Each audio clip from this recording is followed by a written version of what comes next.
Hello again, everyone, and welcome back to another episode of On the Range podcast with HOGG Tactical and Kelley Defense. I am Mark Kelley from KelleyDefense.com, and joined with me, as always, is my co-host and friend from warhog.com, Rick Hogg. How's it going, buddy? Man, Mark, it's going great. Just big shout out to the NRA. We are live down here at Atlanta at their annual meeting. Thanks for them for inviting us to Voices of the Second Amendment. Today's guest is a super fantastic individual, big supporter of Project Officer Survival. So we've got Jeff from XS Sights. Jeff, welcome to the show. Man, thanks for having me. Yeah, buddy. Hot Atlanta, man. This place has been an adventure so far. Oh my God! So I was here 2017 for their last annual meeting. Okay. You know what's changed? Nothing. More construction. Well, yeah, except for here's the saving grace. Back then, I think it was in May. And, dude, it was a sweat box. So hot Atlanta. Yeah, it was definitely hot Atlanta because I made the option, again, not knowing the full layout. I'm out in the back 40, no bus service. I'll just walk it in, right, because you can't find no parking. Yeah. By the time you get here, you're dead. You're just covered in sweat going, great. And then we come into the ice box, and then it's like I got the pneumonia going on. Yeah. So your shirt's like kind of stiff from freezing. Dude. Yeah. Well, you know, the Voices of America, or Voices of the Second Amendment, has been a great addition. So super excited about being here with all these other podcasters. Yeah. But, yeah, man, it's been a good show, though. No, it's been great. A lot great. of great guests like Jeff. Absolutely. I mean, it's been an awesome show. Yeah. The traffic's been fantastic. I think everybody's excited for the next couple of years in the industry. And I think it's should be going in a good direction. Yeah, for sure. So what's the old XS got going on, man? Man, you say it, kind of old XS, right? So we've been around since 1996. Yep. We were really heavy into the iron sight game and the lever action rifles. So we did top rails for those, ghost ring, white stripe front sights. The last couple of years, things have shifted. Lever guns became popular again. So we just launched a brand new handguard for Henry lever guns. Going to launch that. People love tacticalizing those out. Hog hunts, grips. Seen some guys put some night vision like clip-ons on it now. What are you guys doing with this? Yeah, love that. And then also kind of modernizing our product line. We just launched an optic plate line for the Glock MOS guns for acro and RMR footprint optics. And then to accompany that, there for a while, you had to kind of pick if you wanted to do standard height sights or suppressor height sights. And as a lot of people know, whenever you run suppressor height sights on a regular gun with an optic, most of the time those sights are super high and you're almost like absolutely witnessing like with the red dot with the sights. And it's kind of, it just confuses the eyes, gets all over the place. So what we decided to do with the optics plate was come out with a brand new sight height as well. So our optics ready sights. So like having the plate and knowing the thickness of that plate from the base of the gun, we can determine how much of that sight we want in that window. So you're actually getting like a lower eighth co-witness on there. So it's not going to confuse your eyes whenever you hop in there in that window, but they're there if you need it. And then this comes with just a tritium vial in the front. We also have a blacked out version because tritium under night vision kind of blows up. Like it just amplifies all the light and it's just miserable. So we decided to reduce the footprint of that tritium vial a little bit. That way if you needed to run under night vision, you can. And so I like the part of minimizing the tritium vial, right? But the one thing that's missing on this one, I'll just tell you from my standpoint to you. Absolutely. And as far as your product line goes, so the one that has the orange circle around there, huge. And here's why. So a lot of people are going to go, man, red dot sights, why you need iron sights? There's all these different arguments out there. We get them all the time online. Yeah, I'm sure. So here's what I would tell you. So I will let you use my free analogy here. So at least at HOGG Tactical, Kelley Defense, when we're doing our training, especially when we're doing our free law enforcement firearms training, your iron sights is part of our aiming solution. Now, most people are going to go, how is that on a red dot sight? Well, as I'm presenting my pistol out, I'm hitting my front sight post as a reference, just as a guide to drive me out. So I could look for the black and it all kind of blends in. Or when I've got that nice orange circle, it's just another tool because my front sight post, as I'm driving out, I see the top of the optic, there's a glass dots there. Drop in. Boom, it's there. Awesome. Okay. So it's a tool to use because what's the number one thing when it comes to, and we're talking, you're an iron sight company, we're talking red dots, but it plays together hugely. Absolutely. Is having that reference point to get onto that dot, not that I'm looking for there, but then we got to remember, oh, by the way, if we end up losing the dot, we need a set of quality sights on there. Right. Absolutely. To stay on there because, we were just talking before the podcast started. I had the dot fly off and hit me in the face. So I'm glad that I had the iron sights on there. But But yeah, I think that's a big disconnect in the industry. And again, we were talking before the podcast about a lot of people hear one thing from XYZ trainer, and that's the gospel. That's what you have to go with. And there's some YouTubers, not going to drop names right now, but they're, like you said, pulling the irons off completely and telling everybody they don't need them. And it's just false. No, 100% it is. I would never tell somebody to pull their irons off because you got, number one, the what if. Number two, at least for us in the way we're teaching, that front sight post is a critical part. Just is that reference going out there. And why would you? What are you gaining from it? So, I mean, to each their own. But the one thing I was going to ask you, so when we talk about our different heights when it comes to our iron sights, the thing that a lot of people have to take into consideration is I have no issues running, and I don't want to call it a lower profile because you guys don't call them a lower profile, right? But your standard height, standard height irons on there. I have zero issues with that, especially with the acro, because you guys get an acro on there. It kind of sits at the lower bottom there of the window. It's not a distractor. It's not anything, and it works. So I personally don't understand the concept of the suppressor heights running a red dot. I don't know what your customers have said, done, what you've seen. What I've seen is a lot of, if it's direct mount, standard height will work because the optic's sitting lower on that gun because it's cut a little bit lower. But I mean, some of these plates that are on the market today, they're getting pretty thick, so they're rising up, and we see that on ARs too, the risers for the optics and everything like that. No, it's almost like they're trying to do it with handguns, But yeah, I've seen the same thing. It really depends on what platform you're running and what optic you want to run because it's like a Subway menu out there right now. There's so many different options. It's funny you brought up the AR because I've got to mention this. So if you think back in the day, back when we had carrying handles on our ARs and then we'd put red dots on there. So now we need this added cheek piece on there to raise our head even higher to even get on this red dot. Our point of aim, point of impact were just absolutely ridiculous. We're circling back to it. This is like 90s technology, guys, right? But everyone's going, put them higher, put them higher. Yeah, same with lever guns. It's kind of weird how cyclical things are. I kind of got in the industry about 8 years ago, and a lot of people I've talked to are like, yeah, we're seeing the same trends that we did 10, 12 years ago, and they're just kind of coming back. So it's funny that you've noticed the same thing. Oh, 100%. One thing I was going to ask you on the front sight is, do you have an issue or any of your students have an issue whenever they're running an orange front sight with a red dot? Because I've seen some instructors kind of tell people that they need to be running a green front sight versus the red so their eyes aren't getting confused, and I wanted to see what the truth was behind that. I've never had an issue with it. No. Okay. I don't think I've ever heard that. No. So, for example, you guys outfit Walther with XS sights. So obviously Walther's providing the firearms that we're using for our free red dot law enforcement firearms training. They've got the orange on there. So again, it's number one, how's your eyes getting confused? Because you have to think, my eyes are focused on the target. Not the whole target, a pinpoint on that target, because I'm looking to get my good hits where I want. And again, for us, as the presentation is going out, the front sight post is just a reference to help me as it's going out. Top of the optic, there's the glass, dots there, boom. At that point, the irons go away. So I don't know. I was like, I think you guys are complicating it a little bit too much. 100%. Yeah. Well, it's one of those.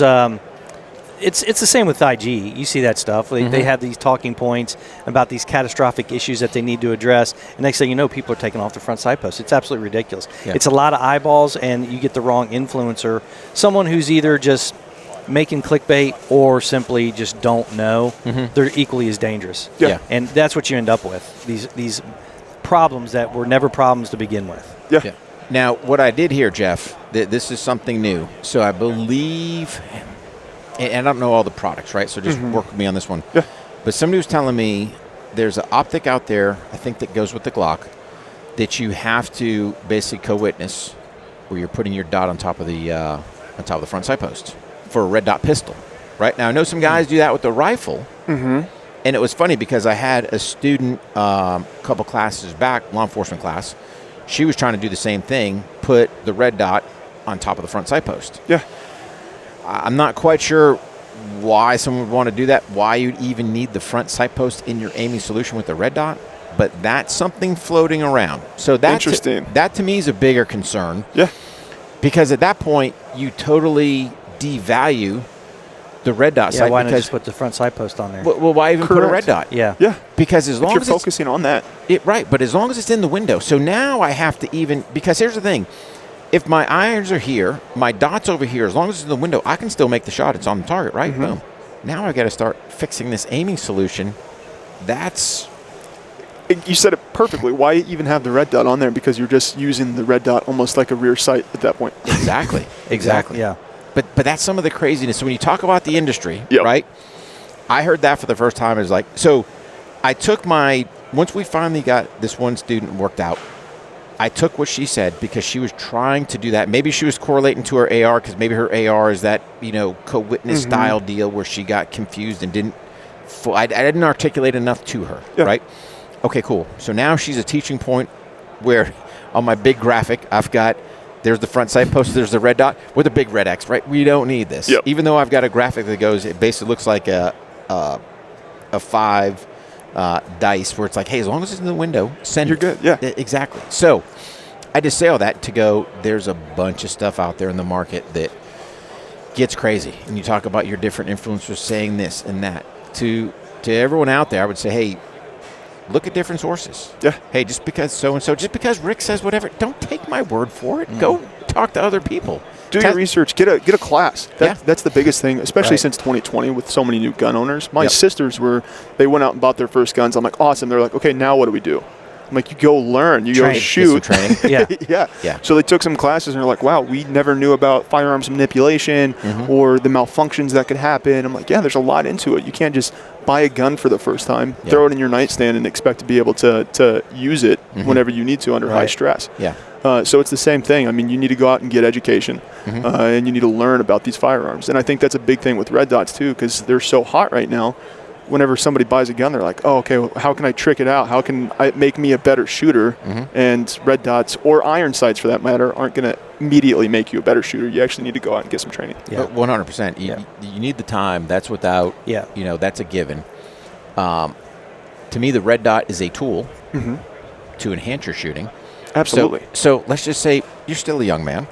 For those of us that are still hanging at 29 with a little seasonedness experience under our belt, the eyeballs start going. Yeah. So now all of a sudden, hey, looking for that front sight post, I see something out there. Is it my front sight post? Now, granted, with your orange, I see a little orange out there. Yep. Is that really helping my aiming solution? Yeah, maybe not. I mean, you got to do your research. Sure, but now we get the red dot out there. Boom. Because again, I'm staying target focused. I'm not at some of my own personal disadvantages just from my eyeballs, so it works out well. Absolutely. That's why a lot of people when we first launched, we had our big dot express sights. I don't know if you're familiar with those. Yeah, man. Like some people are still using them today, and I think it's a great thing because they're almost like an analog red dot. Took a couple classes with the tactical response guys, and how they taught it exactly. It's an analog red dot. You put that front sight on whatever you want to shoot, almost like the window. As long as it's in the window, you're good to go. As long as that front sight's on there, you're good. Because you guys had kind of that V cut, like it wasn't a notch. Correct. It was like, hey, just kind of have it's it. It's a shallow V. You just line it up like a golf ball on a tee. Where it came from, it was kind of cool.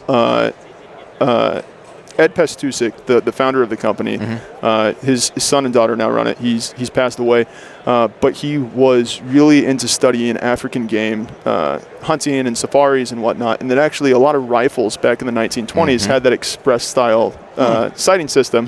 Because if a lion's chasing after you, you're going to want to get on that gun pretty fast and put it around downrange. And he's like, this is very similar to if a bad guy's coming after me in 7 yards, I want to be able to get on my handgun and get going. Wow. And it's funny you say that with the whole Africa lion thing, right? Because they're close shots. Yeah. Usually you're not out there. It's like all of a sudden, hey, he comes out of the bush. Like, whoa. I got to get on it. Yeah. They can close on you pretty quick. Oh, yeah.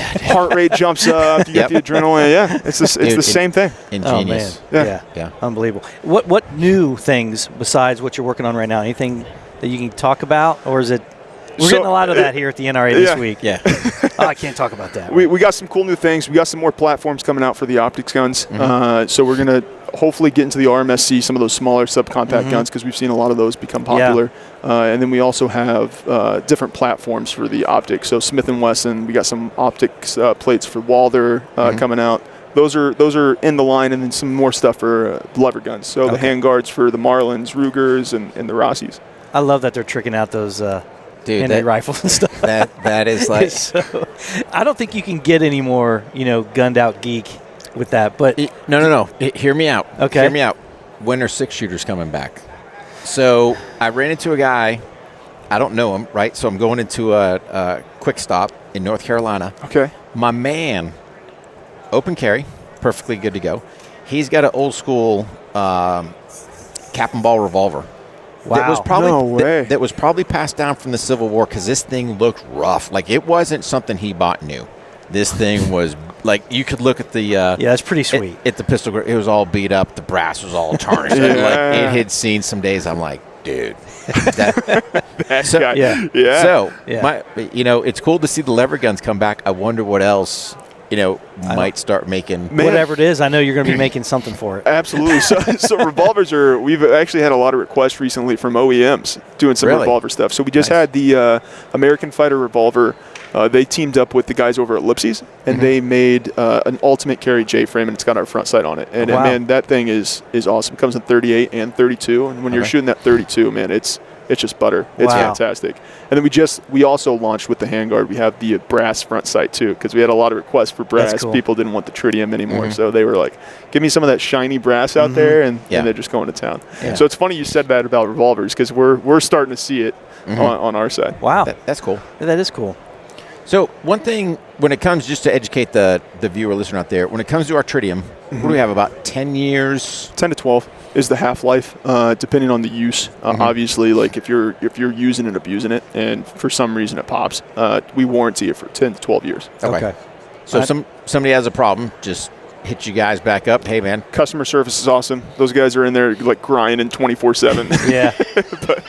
but I bet.